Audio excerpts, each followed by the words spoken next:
Hey everyone welcome to my mini blog. तो आज खुदुरुकुणी ओषा आम राति उठिकी फुल चोरी करने जाइलु। देखु केमती फुल चोरी करने गेट वेट चढ़ी सेपटू फुल आनी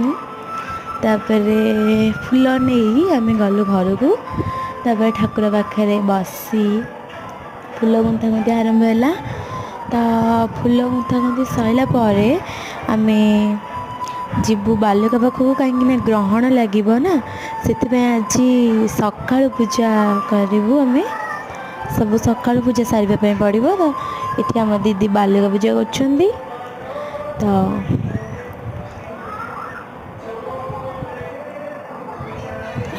बालुका पूजा सरला ठाकुर पाखे जाए टिके चिता पड़ा तापर बही पढ़ा स्टार्ट है। बही पढ़ा सरला टिके रात्रि टिके डांस है। रही नमस्कार जय जगन्नाथ।